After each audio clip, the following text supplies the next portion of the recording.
Chapter 4. The expected revolution in the banner came in another way.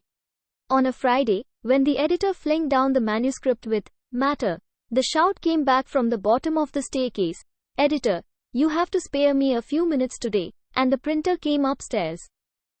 His face didn't have the usual radiance. He leaned over the table and said, "Your formies are not going in." "What's the matter?" "My men have gone on a strike today." Srinivas was aghast. He jumped to his feet, crying, "We can't let down our subscribers." "Yes, I know," said the printer.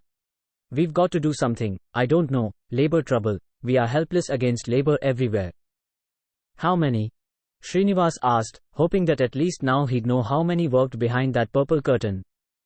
"All of them are on strike," replied the printer, and shattered his hope. "All of them, the entire lot. They gave no signs of it and went on a lightning strike at midday. Even the first form for the day had gone on the machine. They walked out in a body." Srinivas's mind once again wondered how many workers could form a strike, and his speculations lashed vainly against that purple-dotted curtain. He looked helplessly down the stairway and ruminated over the hollow silence that reigned in the treadle room. The printer pushed away a few papers and seated himself on the edge of the table. Srinivas's head was buzzing with alternative suggestions. His mind ran over all the available presses in the town: the Crown Electric, the City Power, Acharya Printing, Sharp Printing Works, and so on and so forth.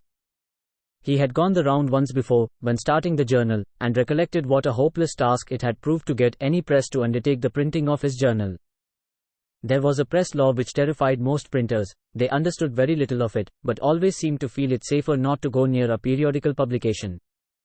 They had not enough confidence to read the articles and judge whether they would land themselves in trouble or not, the printer being a willy-nilly partner, by virtue of the government's order, in all that an editor or publisher might do. They avoided trouble by confining themselves to visiting cards, catalogues and wedding invitations. Everywhere Srinivas got the same reply: "Journal? Weekly." "Oh, sorry, we are not sure we should be able to print the issues in time." "Oh, sorry, we cannot undertake." It was only this printer who had said at once, "Leave it to me. "I will manage somehow." Going round the town in search of a printer, Srinivas had wasted nearly a week, and was weary of the stock reply.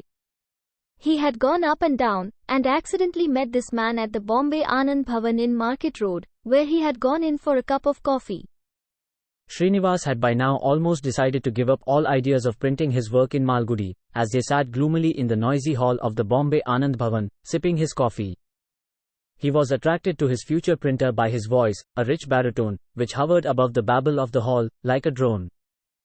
Srinivas understood little of what he had been saying, since he spoke in Hindi and could be easily mistaken for a North Indian, with his fur cap and the scarf flung around his neck.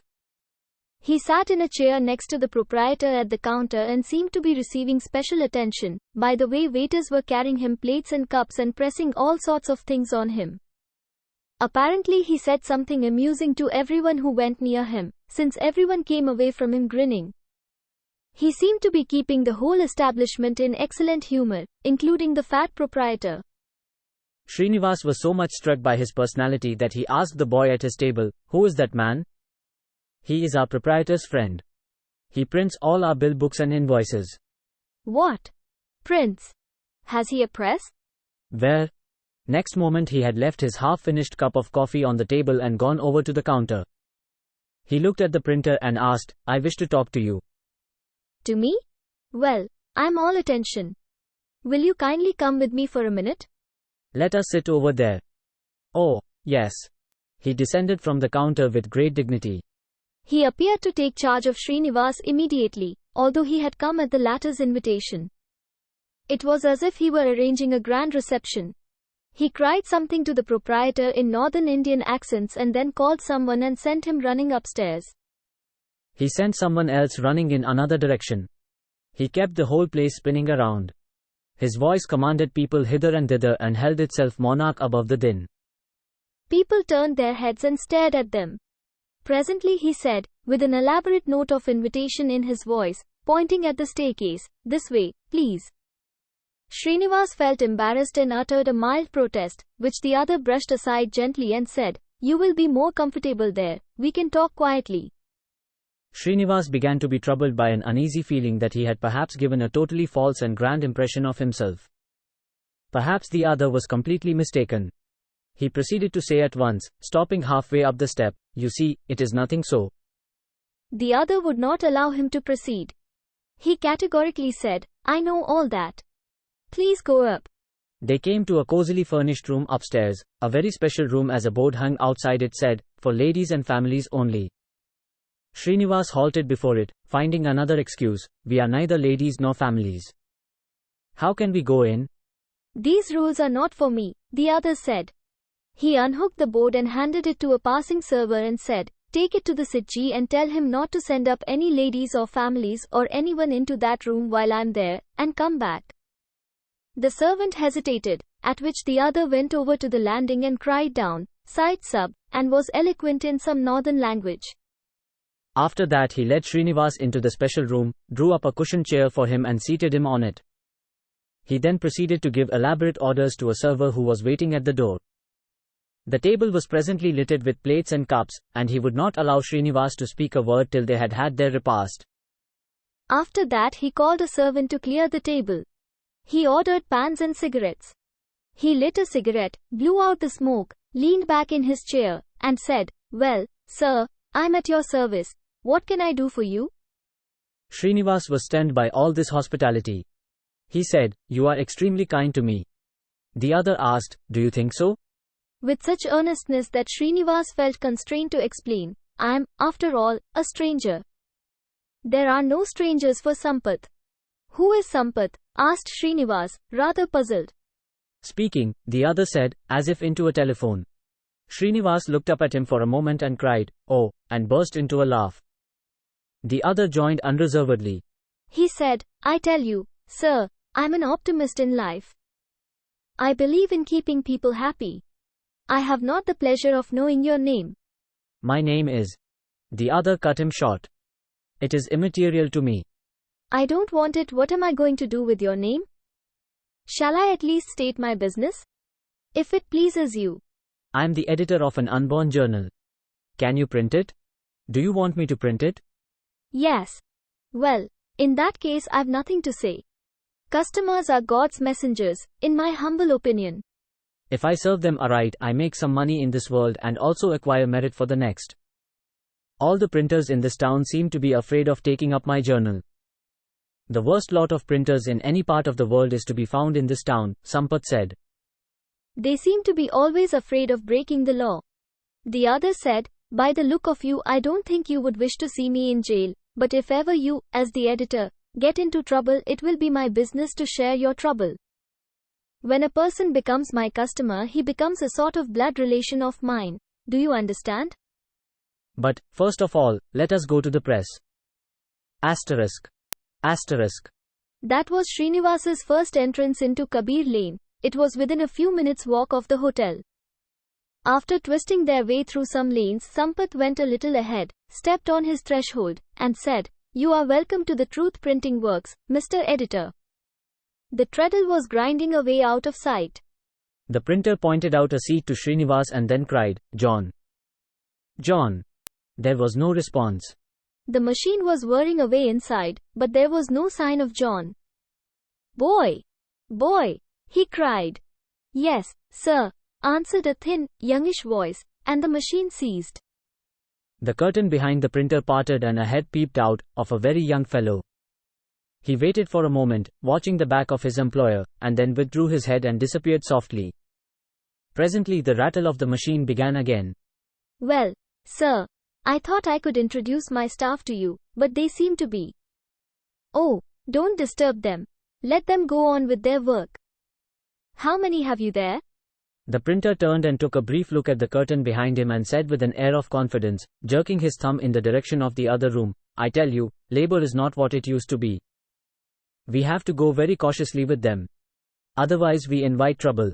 "Well, sir, I'm at your service. Here is a sample of my work." He opened a cupboard and threw down on the table a few handbills, notices, pamphlets and letterheads. He held up each one of them delicately with a comment. "I don't like this, sir," he said, holding up a letter paper. "I don't approve of this style, but the customer wanted it. Printing is one of the finest arts in the world, sir, but how few understand it. At this moment there appeared at the door a middle-aged man wearing a close coat and turban. His face was rigid, and with a finger he was flicking his moustache. At the sight of him, the printer jumped out of his seat and dashed towards him with a lusty cry of welcome. What an honor this is today for truth printing. I'm tired of sending my clerk and getting your evasive answers. That is why I have come myself. What a blessing! What a blessing! Cried the printer and took him by the hand and pulled him to a chair. I don't want all this, the other said curtly. Are you going to give me your printed form today or not? I must know that immediately. Of course you are getting it, said the printer, turning and going back to his seat. Meet our editor. He is going to print his weekly here. The other looked at Srinivas condescendingly, his second finger still on his moustache, his face still rigid, and asked, what sort of weekly, humorous or? Srinivas turned away, looked at the printer, and asked with cold, calculated indifference, who is he? You have not told me. Haven't I? Cried the printer, almost in a panic. He is our district board president, Mr. Soma Sundaram. I'm one of the few privileged to call him Mr. Somu. Mr. Somu's face slightly relaxed and a suspicion of a smile appeared somewhere near his ears. He said rather grimly, you promised me the printed speech 10 days ago, and I don't think you have started it at all. The function is coming off on Wednesday. Sampath explained to Srinivas, he is opening a bridge, 5 miles from here, across the Sarai, a grand function. Do you know that it is going to transform our entire Malgudi district? This is going to be the busiest district in South India.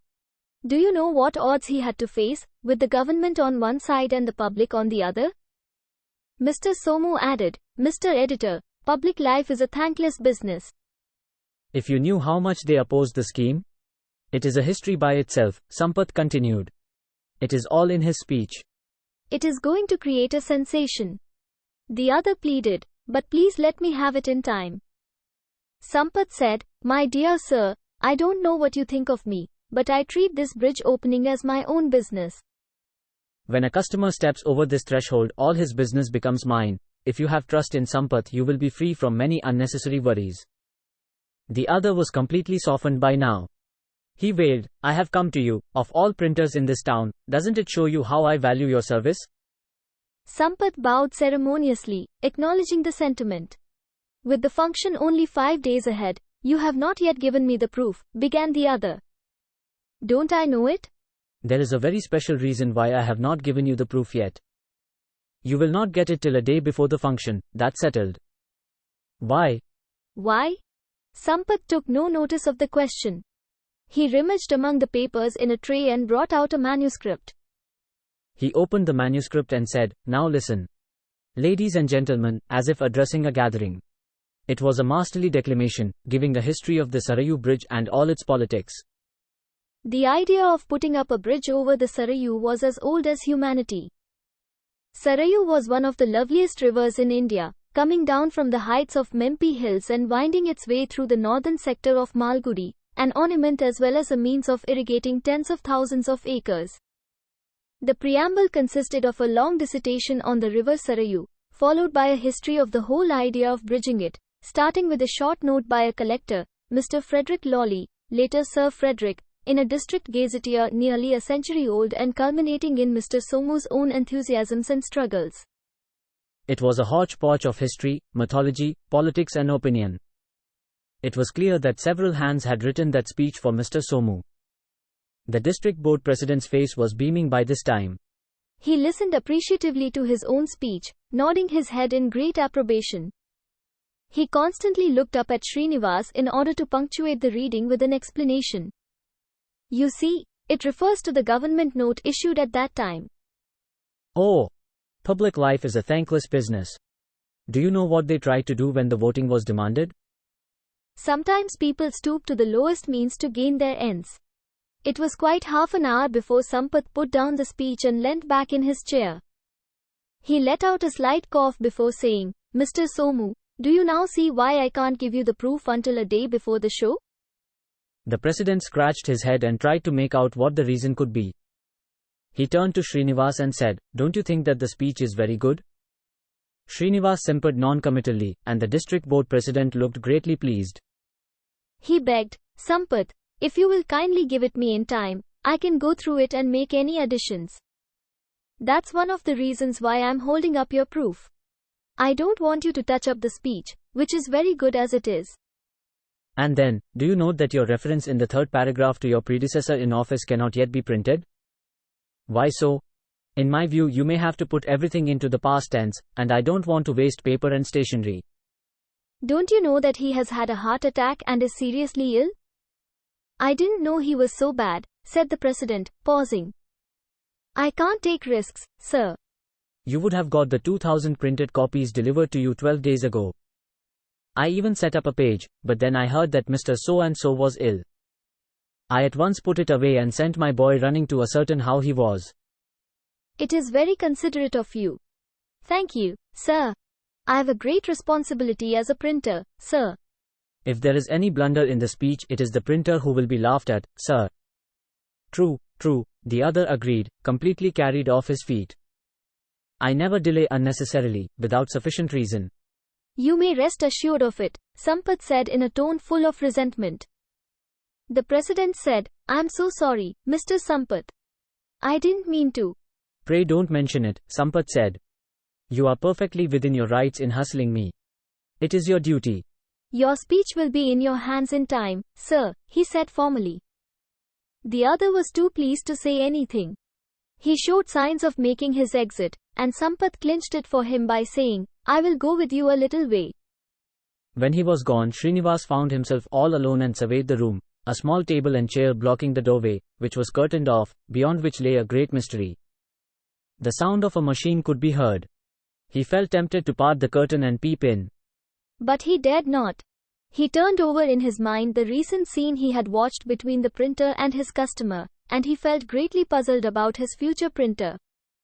He speculated, suppose he does the same thing with the weekly when it is out? He felt a little uneasy, but told himself presently, I have no right to disbelieve what I have heard and seen. He may have genuine feelings for the president's predecessor. All the same, I must take care that some such thing doesn't happen to the weekly on the due date. If I don't accept his services, where is the alternative? Anyway, God alone must save me. Just at this moment the printer returned, apologizing profusely for his absence, and said, Sir, let us get on with your journal. It went smoothly on until today, until this moment when Sampath came to announce the strike which had taken place among his men. For Srinivas, the world seemed to be coming to a sudden end. He was facing the most disgraceful situation in his life. What explanation was he to give to those hundreds of subscribers? He looked at his table littered with proofs and manuscripts. Only the editorial and one or two other features remained to be set up today. His editorial entitled, To All Whom It May Concern, dealing with a profound subject, the relation between God and the state, was almost finished. He had only another paragraph to add, after ascertaining how much space was available on the page. Now he pushed across the manuscript and asked, Will this fill up the first page or can I add another paragraph? The printer scrutinized it, measured the lines. Make your paragraph short, and we can squeeze it in. If you have something important to say, how can we omit it? Thank you. Wait a moment, said Srinivas. He seized his pen and dashed off the concluding paragraph. If you are going to reserve a seat for various representatives of minorities, you could as well reserve a seat for the greatest minority in the world, namely, God. A seat must be reserved for him in every council and assembly and cabinet. Then we shall perhaps see things going right in the world. The printer read it and said, Well, sir, I am beaten now. I can't make out a line of what you have written. However, it is none of my business. But how are we going to print it? I will help you. Do it somehow. How is it possible, sir? He remained brooding for a while and then said, with a great deal of determination in his voice, Well, sir, I will do my best, if it costs me my life. I can't be defeated by my men, the ingrates. I gave them a bonus last year. But I don't think we can catch tonight's train. We shall probably have the bundles ready for tomorrow morning. But that will mean a day's delay, wailed Srinivas. Don't you think, Mr. Editor, that your readers would prefer it to not getting the journal at all? He looked at his watch and said, We've only 3 hours for the night train. Impossible, even if we employ supernatural powers. Now, sir, give me the stuff, and I will start. Srinivas was very happy to see Sampath in his usual spirits again. Come on, I will help you in the press room. No, sir, I have never heard of any printer using an editor to assist him. No, sir, I should make myself the laughing stock of the entire printing community. Please stay where you are. He hastily got up and went out. Srinivas picked up the pages of his manuscript and followed him without a word. Downstairs, the printer flung off his coat and took out a blue overall which had lain folded up in a cupboard. With elaborate care, he put it on and tied up the strings, rolled up his sleeves, smiled, and without a word parted the purple dotted curtain and passed in. Srinivas hesitated for a while, wondering what he should do. He wondered how far he could make bold to push that curtain aside and follow. Sampath's oft-repeated compliment that he had told many people the editor had never seen beyond the curtain rang in his ears. But he told himself, I'm not going to be beaten by a compliment. This seemed a golden chance to enter the great mystery. He felt on the verge of an unknown discovery, and let his impulse carry him on. He pushed through the curtain, a corner of his mind still troubled whether he would find himself thrown out next moment. He found himself in a small room with no window whatever, in which stood a treadle, a cutting machine, a stitching machine, and a couple of type boards. The printer was standing before one of them with a composing stick in his hand. He looked at Srinivas very casually and said, Would you like to try your hand at typesetting? With pleasure, said Srinivas, and the other took him to a typeboard, put a stick in his hand and spread out a manuscript on the board. You just go on putting these letters here, all capitals here, and the lower cases you will find here. If you can get used to seeing objects upside down or right to left, you will be an adept in no time. The printer's page was set up, corrected and printed off at midnight. Srinivas for his share produced an uproarious proof sheet. The printer corrected it. I think it will be immensely enjoyed by your readers if you print a page of your own as it is, he remarked, laughing heartily at all the inverted letters and the unpronounceable words that had filled the page. It was 4 a.m. when the printing of the issue was completed. A cock crew in a neighboring house when the treadle ceased, and Srinivas went on to learn the intricacies of the stitching and folding apparatus. His fingers felt stiff and unwieldy when he knelt on the floor and wrote the addresses on labels and wrapped them round the copies drying on the floor. His eyes smarted, his temples throbbed, and the sound of the treadle remained in his ears, as the copies were gathered into bundles. The trains were passing Malgudi in an hour's time. The printer had become less loquacious and even a little morose through lack of sleep. His voice was thick and tired as he said, Even that boy has joined the strikers. Fancy. I'm afraid we shall have to help ourselves. He heaved a bundle onto his shoulder. Srinivas followed his example and took up the second bundle. They put out the lights, locked the front door and started out. There was already a faint light in the eastern sky, more cocks were crowing in the neighborhood, cows and their milkmen were on the move, and the town was stirring. As they were about to turn into Market Road, a figure halted before them. It was Srinivas's wife accompanied by her very sleepy youngster. What are you doing here at this hour? Srinivas asked. She was visibly taken aback by the sight of her husband, carrying a load on his shoulders. What are you doing at this hour? One might mistake you for a robber, she cried, as her son hung on to her arms, almost asleep. I was so worried all night. Well, go home now. I'm quite well. I'll come home and tell you all about it. At the railway station, Sampath woke up the station master and left the bundles in his charge to be sent up with the guards of the two trains. The station master protested, but Sampath said, It is no pleasure for us to come here at this hour, but, sir, circumstances have forced us. Have pity on us and don't add to our troubles. You are at perfect liberty to throw these out. But please don't. You will be making hundreds of people suffer. Just tell the guard to put these down at the stations marked and they will be taken charge of. There was still a quarter of an hour for the first train to arrive, and they decided to trust the station master and go home. The thought of bed seemed sweet to Srinivas at this moment. At the big square in Market Road, Sampath paused to say, Good night or good morning or whatever it is, sir. This is my road to new extension and bed. To say that I am grateful to you, began Srinivas. All that tomorrow, said the other, moving away.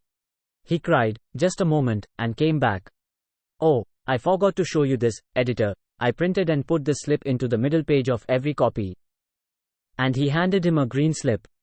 Srinivas strained his aching eyes and read by the morning light. Owing to some machine breakdown and general overhauling, the banner will not be issued for some time. We beg the forgiveness of our readers till it is resumed. You have done this without telling me. Yes, I set it up while you were busy and I didn't like to bother you with it. But, there is no other way, editor. We can't repeat our last night's performance next week or the week after that. The readers have got to know the position, isn't that so?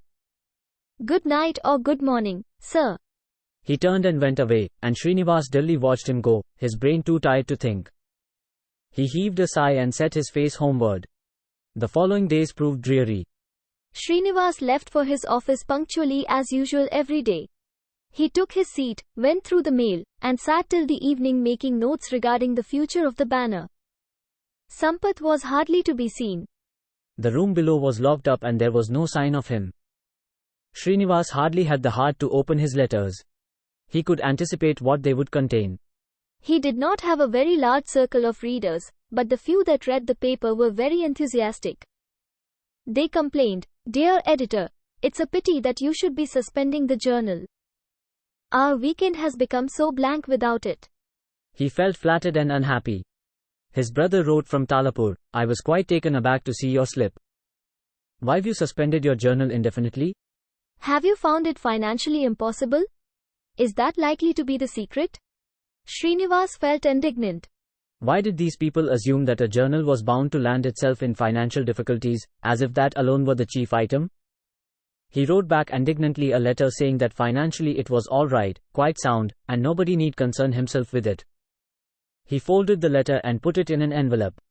He put it away for posting, and went on to answer another letter and to say that the banner would resume publication in a very short time. He wrote the same message to another and another. They piled up on one side of his untidy table. It was midday when he finished writing the letters. He looked at them again, one by one, as if revising, and told himself, "What eyewash and falsehood. I'm not going to post these." He tore up the letters and flung them into the waste paper basket. His letter to his brother alone remained on the table. He went through it and was now assailed by doubts. He put it away and took out his accounts ledger. This was an aspect of the work to which he had paid the least attention. He now examined it page by page, and great uneasiness seized him. He picked up a sheet of paper and wrote on it, "Mr. Editor," addressing himself, "why are you deluding yourself? An account book cannot lie unless you are a big businessman and want to write it up for the benefit of the income tax department. The banner ledgers have no such grandeur about them. They are very plain and truthful. You have neglected the accounts completely. Your printer alone must be thanked for keeping you free from all worries regarding it." He was somehow providing the paper and printing off the sheets and dispatching copies. You received the money orders and disposed of the receipts in every eccentric way, sometimes paying the legitimate bills, more often paying off your rent and domestic bills.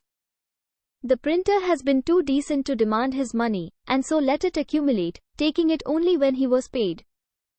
I've a great suspicion that all his trouble with his staff was due to the banner, it being almost the major work he did, and without getting any returns for it. If it is so, Mr. Editor, your responsibility is very great in this affair. You have got to do something about it. I remain, yours truthfully, Srinivas. He folded it and put it in an envelope, pasted the flap, and wrote on it, "To Mr. Sampath, for favor of perusal." He put the letter in his pocket and got up. He took his upper cloth from the nail on the wall, flung it over his shoulders and set out. He locked the room and went downstairs, his heart missing a beat at the sight of the bright brass lock on the front door of the press. He crossed Kabir Lane and entered the market road. It was midday and the sun was beating down fiercely. A few cars and buses drove along the road, stirring up the hot afternoon dust. The languor of the afternoon lay upon the place. Some of the shops in the market were closed, the owners having gone home for a nap. The fountain of the market square sparkled in the sun, rising in weak spurts. A few mongrels lay curled up at the market gate. A couple of women sat there with their baskets. A workman was sitting under a tree munching a handful of groundnuts he had bought from the women. Srinivas felt suddenly drowsy, catching the spirit of the hour himself. It was as if he were breathing in the free air of the town for the first time opening his eyes to its atmosphere. He suddenly realized what a lot he had missed in life and for so long, cooped up in that room. The death of a journal has compensations, he reflected. For instance, how little did I know of life at this hour? He toyed with the idea of going to the river for a plunge. I had nearly forgotten the existence of the river. He hesitated, as he came before the national stores. He would have to turn to his right here and cross into Alaman Street if he were going to the river, but that would take him away from his destination, which was Sampath's house at New Extension. He had 2 miles to go along the South Road.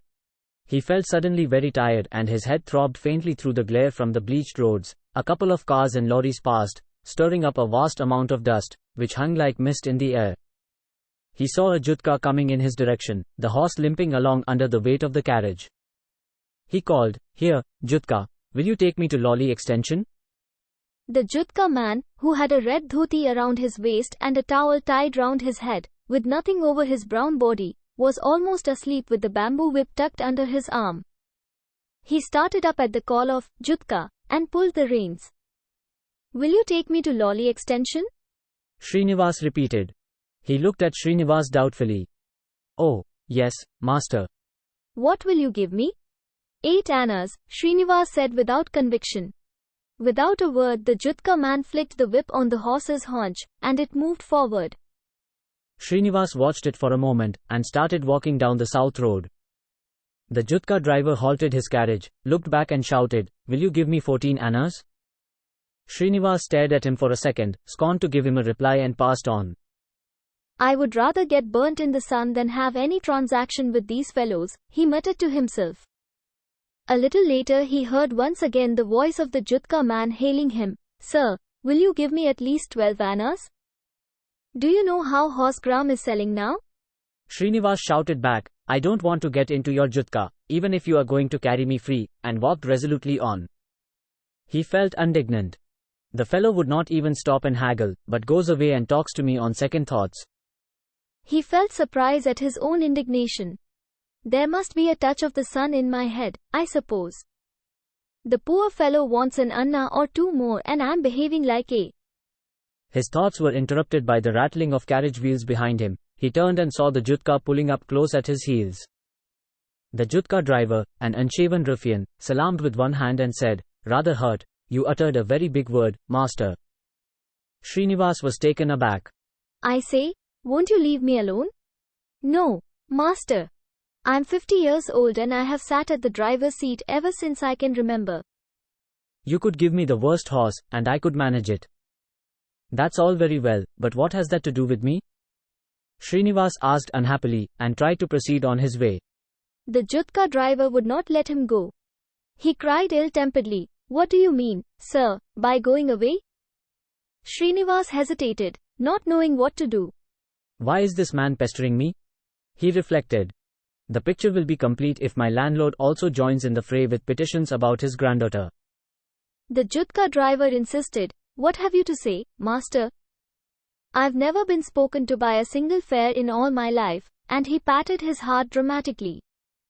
"And this will never know sleep or rest till it gets a good word from you again."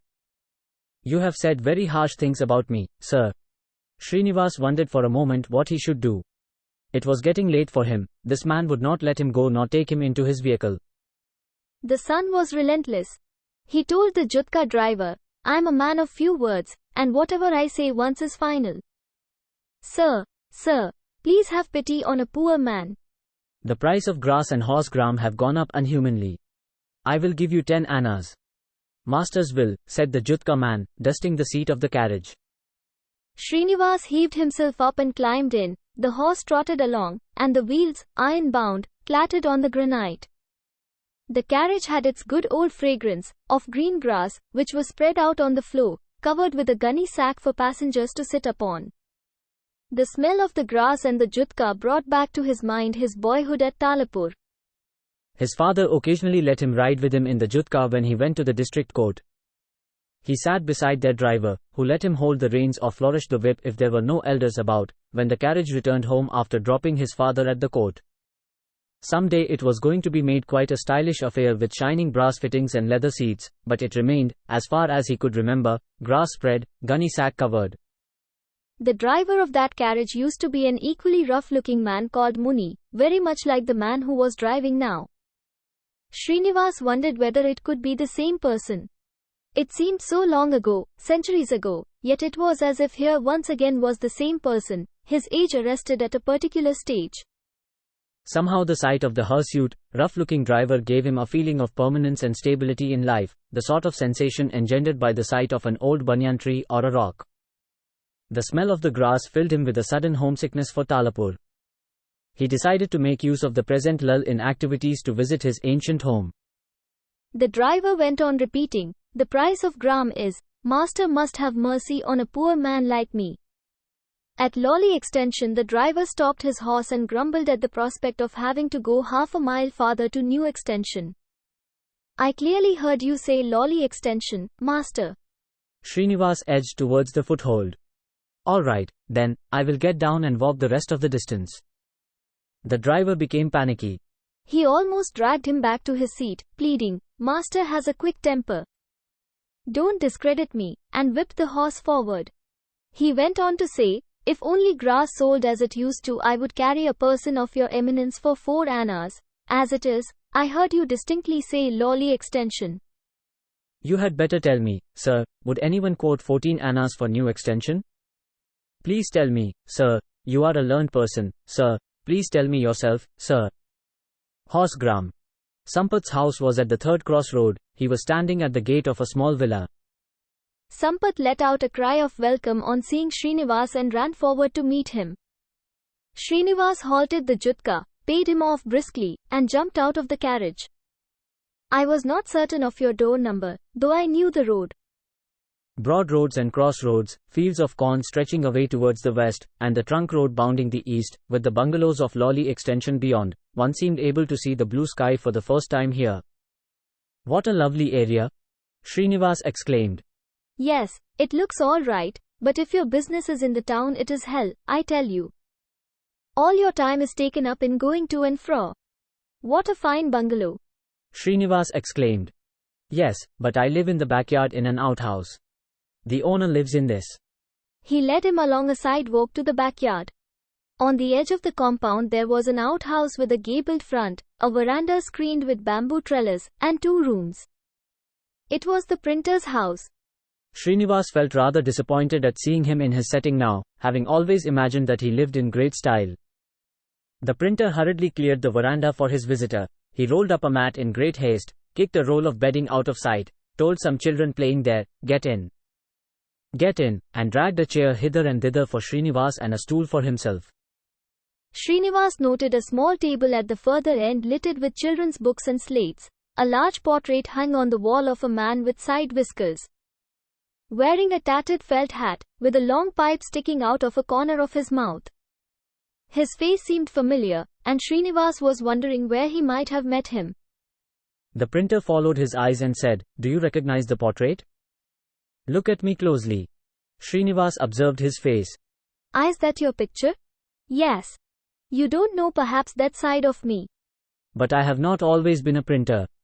In fact, my heart has always been in makeup, costumes, and the stage. That was in those days.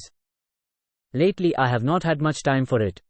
"But even now no amateur drama is ever put on without me in it, and what a worry it is for me to squeeze in a little hour at the rehearsal, after shutting the printing office for the day." He became reflective and morose at this thought, then abruptly sprang up and dashed inside and returned in a few minutes. Srinivas guessed his mission indoors and said, "I'm not in need of coffee now." "Why do you worry your people at home?" The printer said, "Oh, is that so?" and addressed loudly someone inside the house. "Here?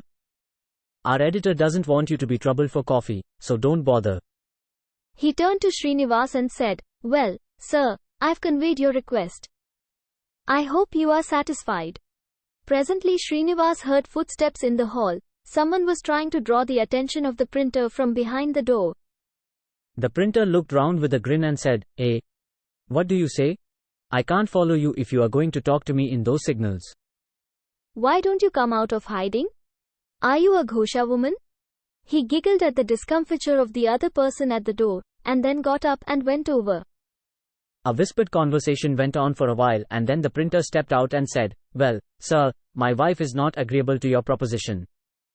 She insists upon your taking coffee as well as tiffin now. She has asked me how I can disgrace our family tradition by repeating what you said about coffee."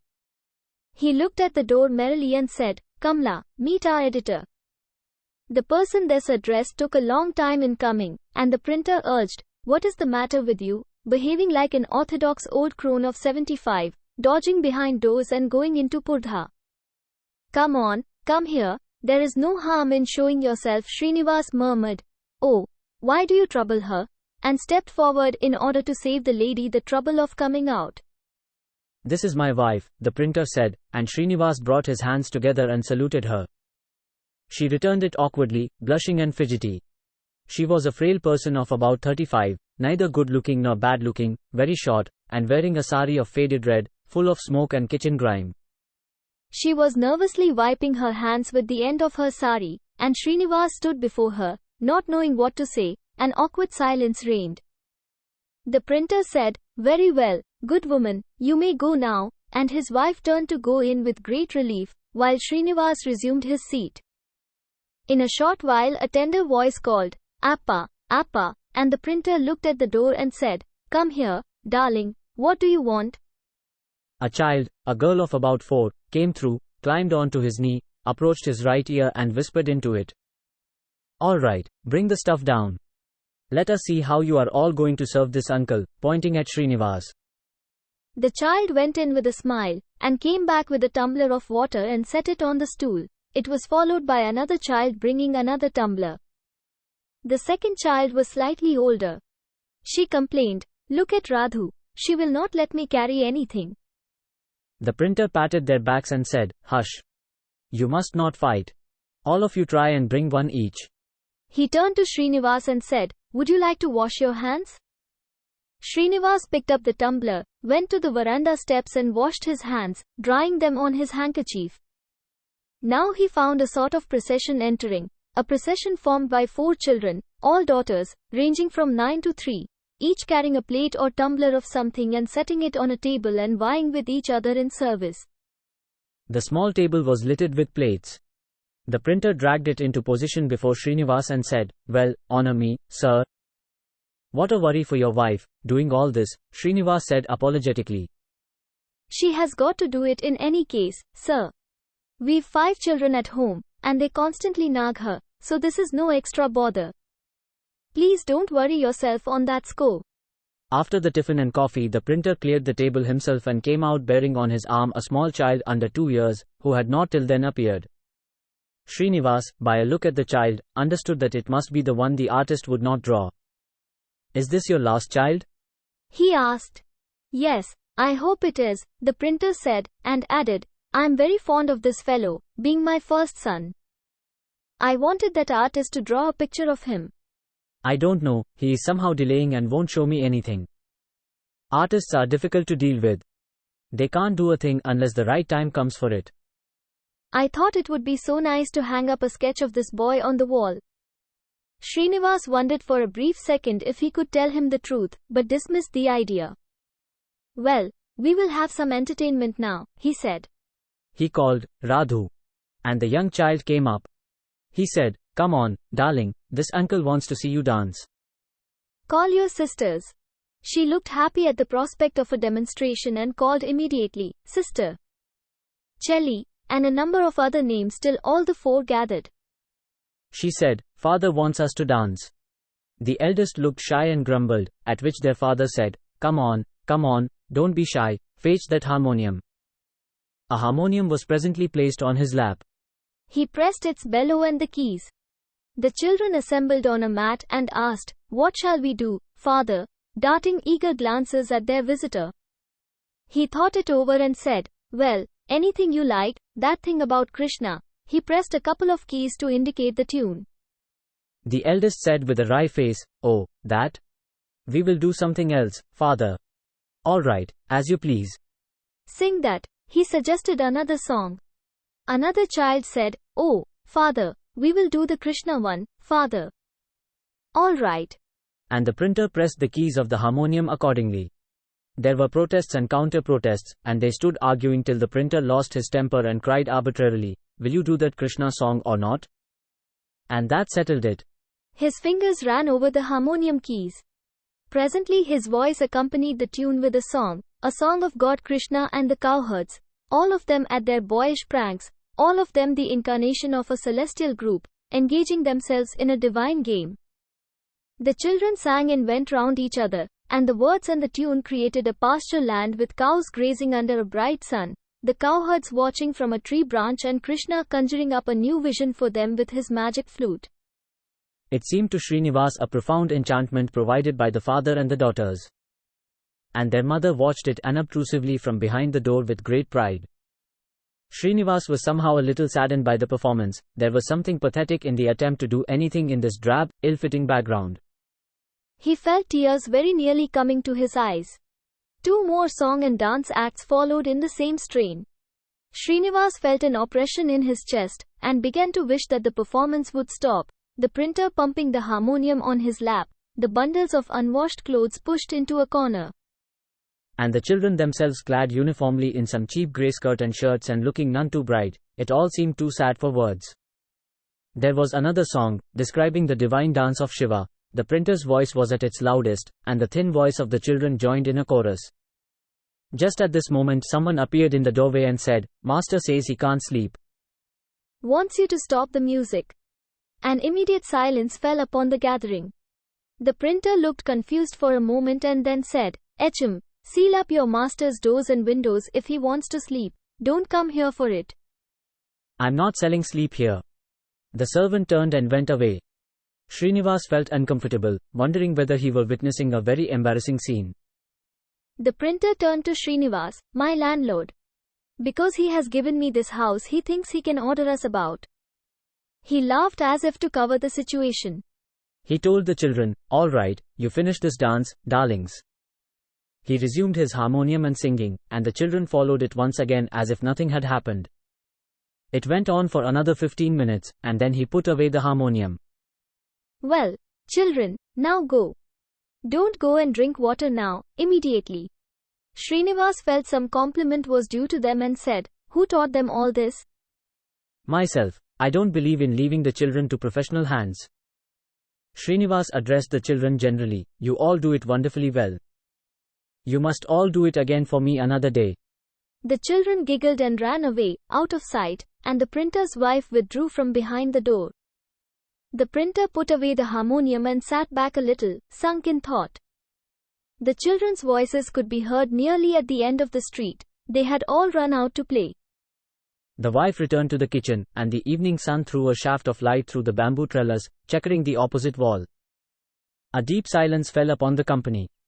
Srinivas took the envelope out of his pocket and gave it to the printer, who glanced through it and said, "It's my duty to see that the banner is out again." "Please wait. I will see that the journal is set up on a lino machine and printed off a rotary and dispatched in truckloads every week.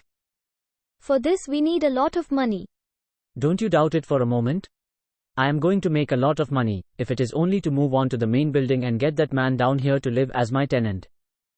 And if ever I catch him playing the harmonium here, I will. He reveled in visions of revenge for a moment, and then said, "A friend of mine is starting a film company and I am joining him." "Don't look so stunned. We shall be well on our way to the Rotary when my first film is completed." "Film? Film?" Srinivas gasped. "I never knew that you were connected with any film. I've always been interested in films." "Isn't it the 5th largest industry in our country? How can I or anyone be indifferent to it? Come along, let us go and see the studio." "Which studio? Where is it?" "Beyond the river." "They have taken 5 acres on lease." His fur cap and scarf and a coat hanging on a peg were in a moment transferred on to his person. They started out. Sampath stopped a bus on the trunk road. The bus conductor appeared very deferential at the sight of him and found places for him and Srinivas. As the bus moved, Sampath asked the conductor, "What sort of collection have you had today?" "Very good, sir," he said, leaning forward. Tell your master that I travelled in his bus today. Yes, sir. Sampath turned to Srinivas and said, "This is almost our own service, you know." "You have printed for them?" Srinivas asked. Tons of stuff, every form in their office. What will they do now? They will wait till my rotary is ready. "Why, sir?" the conductor asked. "Is your press not working now?" "Old machines, they are worn out," he said easily. The bus stopped at the stand beyond Market Square. They got down. Sampath waved his arm. An old Chevrolet came up, with its engine roaring above the road traffic and its exhaust throwing off a smoke screen. They took their seats. The driver asked, "Studio, sir?" The car turned down Alaman Street, ground along uneven sandy roads, and then forded the river at Nalla Pass Mango Grove. People were relaxing on the sands, children played about, the evening sun threw slanting rays on the water.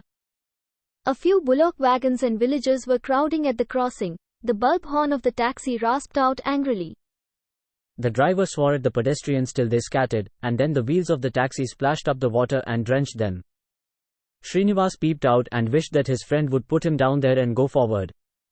He was seized with a longing to sit down on the edge of the river, dip his feet in it, and listen to its rumble in the fading evening light. But the Chevrolet carried him relentlessly on till, half a mile off, it reached a gateway made of 2 coconut tree trunks, across which hung the sign, Sunrise Pictures. They got out of the car. Sampath swept his arms in a circle and said, "All this is ours." He indicated a vast expanse of space enclosed with a fencing of brambles. Groups of people were working here and there, sheets of corrugated iron lay on a pile, some hammering was going on. They moved through the lot and reached a brick hutment with a thatched roof. A man emerged from it. He let out a cry of joy on seeing Sampath. "I was not sure if you were coming at all."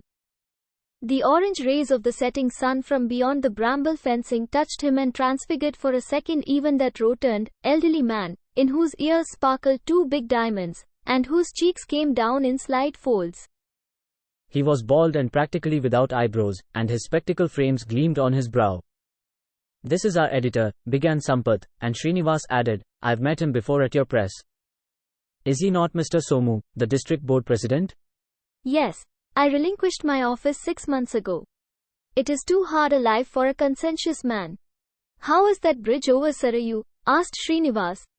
"Oh, that?" The other shook his head gloomily. Somehow the function never came off. Srinivas looked at the printer questioningly. The printer read his thought at once and hastened to correct it. "Not due to me. I printed his speech and delivered the copies in time." "Oh, what a waste the whole thing proved to be." "I must somehow clear off all that printed stuff, gathering too much dust in a corner of the house," said Mr. Somu and added, "Why keep standing here? Come in, come in." He took them in. They sat round a table on iron chairs. Sampath said by way of an opening, "The editor wanted to see the studio." "I never knew that there was a studio here," added Srinivas. "There is no encouragement for the arts in our country, Mr. Editor. Everything is an uphill task in our land. Do you know with what difficulty I acquired these 5 acres? It was possible only because I was on the district board. I've always wanted to serve art and provide our people with healthy and wholesome entertainment." And Srinivas felt that Mr. Somu could really still keep his bridge speech, which might serve, with very slight modifications, for the opening of the studio. "I am sparing no pains to erect a first-class studio on these grounds.